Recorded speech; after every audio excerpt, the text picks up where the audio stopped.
Hey guys, 50/50 here. I'm Andros. My name is Ben. This is our Yin-Yang segment where we'll be discussing the pros and cons of everything around us, from the inner workings of space all the way to the mental perceptions of Instagram models. We'll be covering a wide spectrum from the good and bad of everything in this life and giving you the polar opposite extremes of light and darkness. In this video, we'll be covering the pros and cons of change. As difficult as change can be on oneself, it has the potential to impact your life in a positive way. Let's get right into the top 5 pros of change. Number 1, new experiences. If that means a new friend group or a trip that you're about to leave on, changing something in your life right now will ultimately lead to new experiences.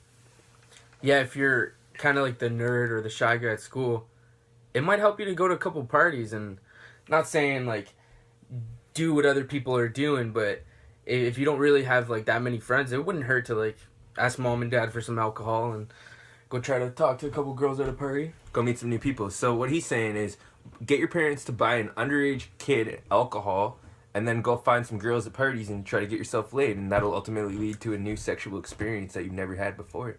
Not saying that I can relate, but it's better than like having a lonely night just jerking off. That's a really good that's a really good point. Number 2, personal growth. So if that means playing chess, or maybe you want to make a change and you're going to start reading a book, 10 pages of a book every day. Those little changes, or big changes if you're 0 to 100 real quick kind of person, then they'll ultimately lead to more personal growth and level up your attributes. Maybe you want to start going to the gym and the going to the gym and actually committing yourself on a regular basis will lead to other improvements in your life. Yeah, I think my favorite example, or at least like what I want people to do a little more, is to not be such an asshole when you're in a car. You know, if you're one of those guys who just honks at everyone for no apparent reason, you need some personal growth in your life. Have you been honked at recently? Actually, yeah, I got cut off by a fucking Asian and I almost lost my shit. Like, wanted to throw some rice at him, but I'm not that racist. Or that Asian. Number 3, self-reflection. Being able to make a change in your life, if that means getting a girlfriend or getting a new video game, it ultimately allows you to step outside of yourself and become more self-aware of who you are and what matters, the most important thing in your life. Yeah. When we're doing what we want to do, I feel like a lot of times we kind of lose control and we're kind of satisfied with that. Take like a drug addict, for example. Like someone who's like a hardcore drug user. You know, they continue to do that because they've lost themselves, but they find the joy of that. And a lot of the times it's just easier to stay in that, doing what you like pretty much, as opposed to doing what you're supposed to. Number 4, look better, feel better. That means changing your routine and going to sleep on an actual, like, realistic time and not staying up till 5 in the morning jerking it to porn all night. Or going to the gym. Ultimately, all these positive changes will allow you to gain more confidence in yourself, be a healthier version of who you are right now, and ultimately lead you to feel better about yourself on the inside and outside. Yeah, I feel a lot of the times like a lot of the things that we do, they're just kind of internal things that please us. But again, doing what you're supposed to do feels a lot better. And yeah. Number 5, satisfaction. I'm not talking about I'm talking about the good kind of satisfaction, as if you feel like you did something that was worthwhile, that gives you a good sense of motivation and feels like you were productive in that time span you were doing it. If that means doing a crossword puzzle, doing a word search, just doing, me and Ben like to call these kind of activities power activities, as in they stimulate your mind and ultimately allow you to feel good about what you just did and kind of gives you like a little push of motivation in your life. Yeah, a lot of the times what we're doing isn't what we're supposed to be, and we don't become proud of that because we know we could be doing other things. And If you go through a day without doing what you're supposed to, or at least doing something, let's say you just spend your whole time in bed, you're not going to really go to bed being like, oh, like, I got a lot accomplished today. I'm just going to go relax. Like, it's going to be harder for you to feel proud. And that's a key aspect of feeling better on the outside and the inside. And I know in the days where I don't, like, where I'm not productive at all, I'm doing zero, I feel so shitty about myself.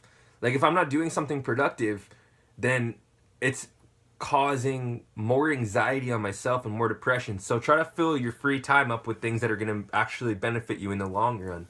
Yeah, take example for, like, when you're sick. Like, apart from the illness itself, another part of being sick is that you don't get to do anything. You just sit there in bed and probably get on your phone if you can. That's not going to make you feel proud of, like, you know, your tasks at hand. You're not doing what you're supposed to. So at the end, productivity makes you feel better.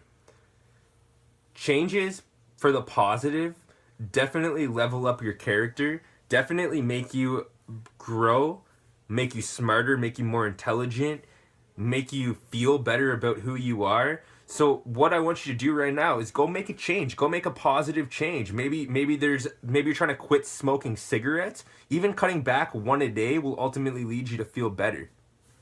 Yeah. I feel like everyone to some degree can benefit in changing in a lot of ways. You know, no one's perfect. So therefore, like, even if you consider yourself as a perfect person, I feel like there's still things that you could do to better yourself. And a lot of the times we don't attend those things. And that's why we feel unhappy or upset or dissatisfied. Now, as important as change can be for allowing you to grow into a better person, change is a double-edged sword that nobody likes to face. I don't care who you are, unless you have like an athletic mindset that people actually love to jump over obstacles that are standing in their way. But for the most part, majority of people don't like change. They hate it. Here are the top 5 cons of change. Number 1. It's hard. It's really fucking hard to change. Try to change. Try to do something for the first time. You think you're gonna do it, but then it doesn't end up working the way you planned out. So if that means maybe you're 25, single, and you're trying to get a girlfriend for the first time, maybe you're still a virgin. Approaching a girl and trying to get her to give you her number, trying to create a sexual attraction is gonna be really hard the first time you do it. Yeah. And I think opposite to that of like being a virgin, let's say you're a sex addict and you're just having sex constantly all day, every day.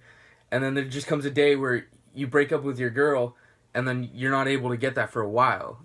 You're not going to feel like the happiest, and it's going to be hard to like stay abstinent. But yeah, let's just say you're dating hot girls and for some reason like life forces you to date like less hot girls. Like, yeah. Number 2, it's impossible for some people. I'm not saying like 100% impossible, but this could be due to a mental illness or mental health issue, like having Asperger's. I know people with Asperger's don't like they enjoy routine. They need routine in their life. Like without routine, person with Asperger's can't function. Or somebody who's been chained to smoking cigarettes for the last 20 years, they've tried like as many alternatives to quitting as they possibly can, but they're still having a hard time finding the way of escaping their addiction to cigarettes. Sometimes it's just out of your hands and it's not possible to change. Yeah, that might seem like a little mean, like to say that like Asperger's isn't curable. No, it is, but I just know that one symptom of having Asperger's is very, very routine. That's a big thing. If you mess with the routine, like they're gonna be super, super upset. Yeah, or if you're a criminal, like, let's say you've been in jail constantly from just living a bad lifestyle. One of the big things in jail is, like, to change your ways. But if you actually look at it, common criminals are repeating criminals. You know, saying that they might want to change, but it's kind of impossible for them to change because of the lifestyle they've led or the habits that they've come to know. That's actually a really good point. You know what that just brought me into? Is, like, if you're watching the show Cops, if you ever see the show Cops, and, like, Ronnie Sanchez. Sounds like a ratchet Ronnie from Jersey Shore. But they just put this guy's name to the computer and they're like, yep, you've had 3 counts of assault, 3 counts of battery. You tried to rob a bank back in May 2011. Yeah, like it seems like when they pull somebody's name up, they've already like committed like multiple offenses. Like when they pull somebody over and they're like, "Hey, are you on probation?" The answer is usually yes. So that's a good point to say that people that have commit crimes, it's hard to get out of that lifestyle, but it is possible. I love how you use the name Sanchez, like not being stereotypical whatsoever. Number 3, trial and error. As if the first 3 times, 10 times, 20 times you try something, you might fucking suck at it. Be terrible. But just know that the faster you can fail, the faster you'll get to success. Failure breeds success. In order to get success, you need to fucking fail. Fail as many times as it... like. Fail 1,000 times, fail 100 times, but I guarantee you, if you keep failing, you're eventually going to get to the end of the rainbow and find the pot of gold on the bottom. Yeah, it's like a famous quote. I forget from who, but they say the key to success is failure frequently and as often as possible. Yeah. A lot of the times, like, when we're failing through trial and error, it's like kind of falling off the horse. There's that saying, just get back on the horse, man, just get back on the horse. But sometimes it's like, it's discouraging, man. There's 2 types of people, I feel like, that look at failure. One type of person is that looks at failure for what it is. It's someone who just, oh man, like, this sucks, like, and it's discouraging, like, it's unmotivational is what I'm saying. And then the second type of person who sees failure as a form of motivation, like, fuel to the fire. There's 2 ways you can take it, and going through trial and error specifically, you can't look at failure as something bad. It's actually the best thing for you. Super beneficial. Yeah. Number 4, judgment. Sometimes you're going to make a change in your life for the better or good or worse, and people are really going to judge you for it, as if maybe you're trying to leave your friend's social circle because they're super involved in narcotics and illegal drugs, and you're trying to get away from that as an escape. Now these friends or so-called friends are going to judge you. They're going to think that you're too good to hang out with them, or in their minds they're going to be like, oh, like Johnny thinks he's too good to hang out with us. You will face negative criticism if you try to change something about yourself or change the people you hang out with. Yeah. The 2 most important things from that for me are lack of support and the judgment. I feel like besides the judgment, the lack of support from the people closest around you could be like the biggest deterrent as why you don't keep going. A lot of people, when they start something new, they kind of look for approval from the people that are closely around them. Yeah. And when you don't get that, when it's like really judgmental, especially from family members, that could totally discourage you. But I think the other thing besides that is like being called like a weirdo. Like, let's just say someone's being themselves in a creative environment, just wants to be artistic, whether how they dress or how they act. Like, a lot of the times, like, the worst thing that you can be called by being judged is like someone who's weird, you know, someone who like doesn't fit in society, and that's always really discouraging. Number 5, a lack of resources. Maybe you're a fat ass sitting at home, not a fat ass, but a person who's heavily overweight. Just keeping it as nice as possible.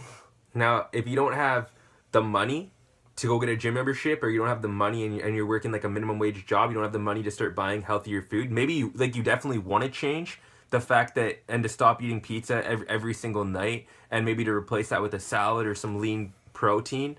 Maybe you don't have the money to spend on chicken breast $20 a week to buy a couple breasts, and pizza just seems like the cheaper alternative. You physically can't change if you don't have the resources to change.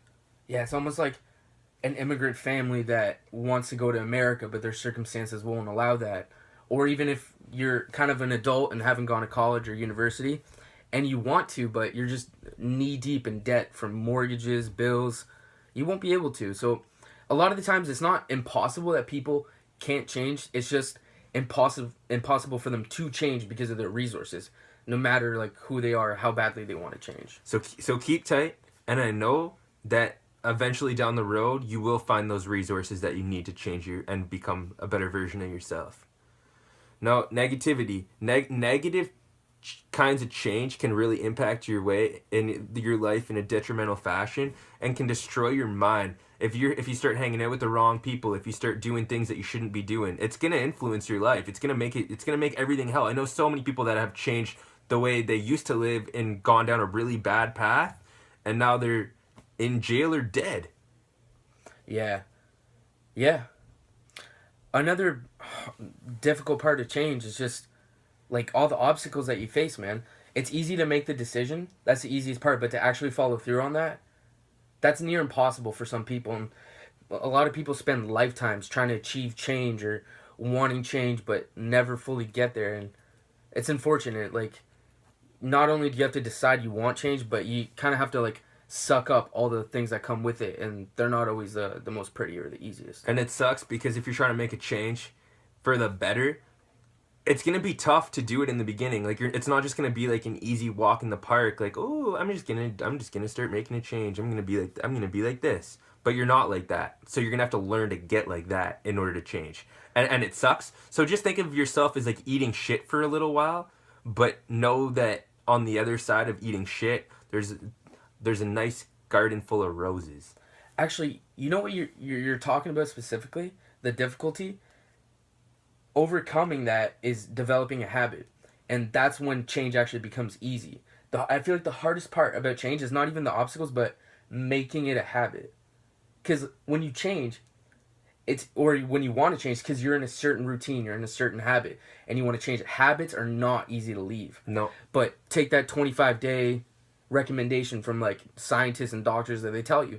If you take 25 days out to do a new activity, you're going to develop that into a habit, whether you like it or not. So it could be a bad habit, it could be a good habit. Just be aware of like your habits and know that that's the key to change anything in your life, is to develop a new habit. At the end of the day, change can be extremely beneficial for leveling up your attributes, but it's not always the easiest or welcoming to go through. Yeah. Nope. So guys, that was our Yin-Yang segment on change. We hope you enjoyed, and make sure to like and subscribe at the bottom of this video. Please let us know your thoughts or opinions on any changes you've made, for the good or bad, and let us know what the end result was. For 50/50 Films, I'm Andros. I'm Ben. And thanks for watching.